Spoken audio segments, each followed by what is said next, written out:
quelque part dans certains pays où tu vois émerger ce risque et grandir ce risque? Je crois qu'il y a des pays qui l'avaient interdit. En tête, j'ai le Maroc, j'ai l'Inde, mais qui sont revenus dessus assez rapidement et c'est une minorité. Et le truc qui est dur, c'est que si un État l'interdit, il serait seul pour l'instant. Et comme la plupart des États, en plus de ça, ont créé une régulation allant dans le sens de l'acceptation de cette monnaie, très très dur d'aller voir des entrepreneurs qui se sont pliés en quatre pour respecter les règles en vigueur dans leur pays, pour ensuite leur dire « Ouais, mais en fait, même si vous respectez les règles, on veut plus, on a réfléchi. » Compliqué. Surtout dans une période où ce qui a fait également, et je l'ai pas mis dans mes 3 points, mais ce qui a fait également monter le Bitcoin, c'est qu'il y a eu une crise sanitaire sans précédent qui a mis un bouleversement énorme d'un point de vue économique. Il y aura des retombées sur le monde financier et il y a des gens qui pour la première fois se disent « Oula, je dois pas juste me contenter de mes acquis, je dois trouver des alternatives et vite !» Et ça a donné un gros gain d'intérêt à cette technologie parce qu'elle a été créée pour ça. Et puis c'est toujours pareil, on ne se rend compte de nos libertés que quand on nous en prive. Et les gens qui n'avaient jamais remis en cause leur banque ne s'intéressaient pas aux solutions alternatives.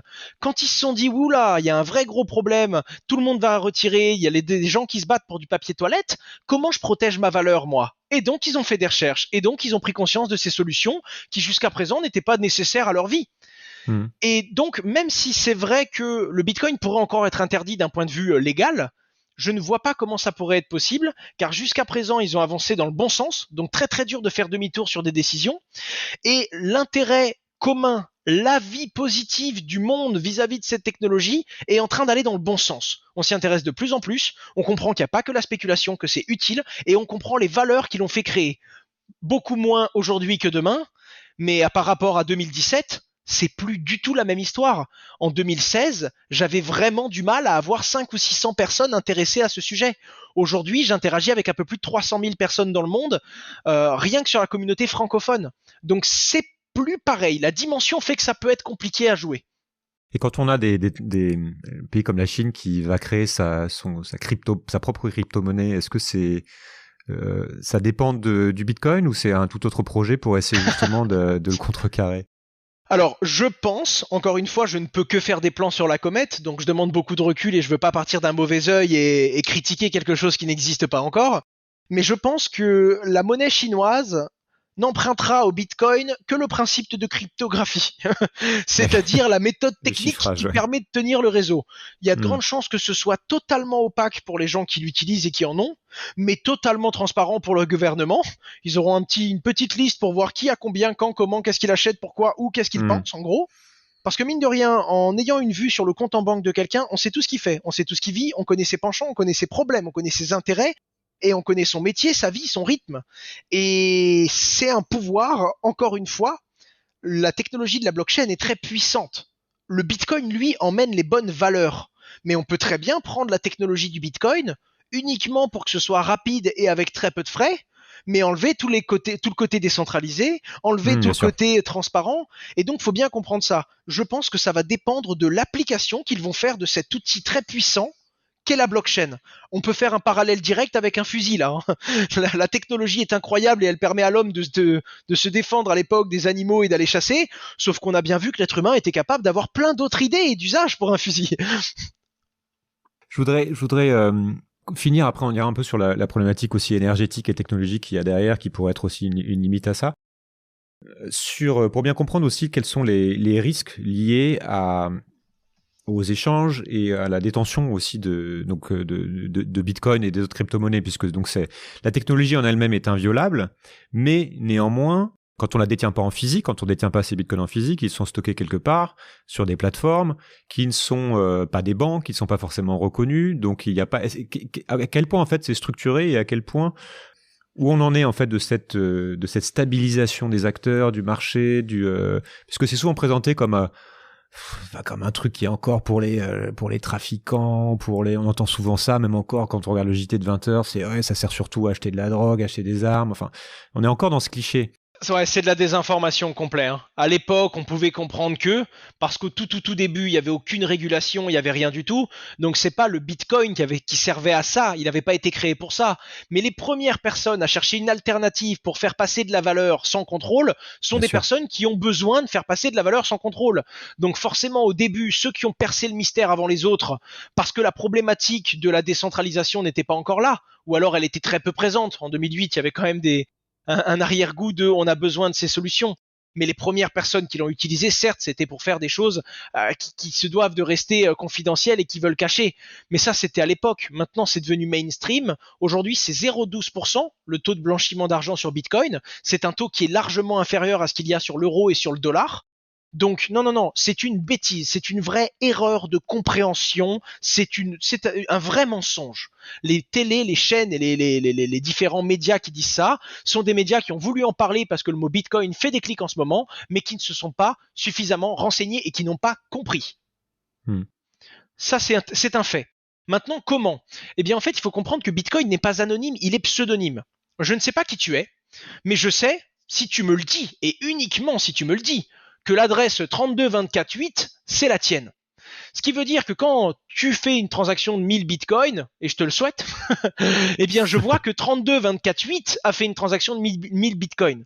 Tout est transparent. Mais je ne sais que c'est toi uniquement si je regarde et si tu me le dis en quelque sorte. Il n'y a pas Hmm. marqué sur la blockchain ton identité derrière. Et donc ce qu'ils ont fait pour réguler, c'est l'application d'un KYC parfait. Et en France, on pourrait même dire trop strict.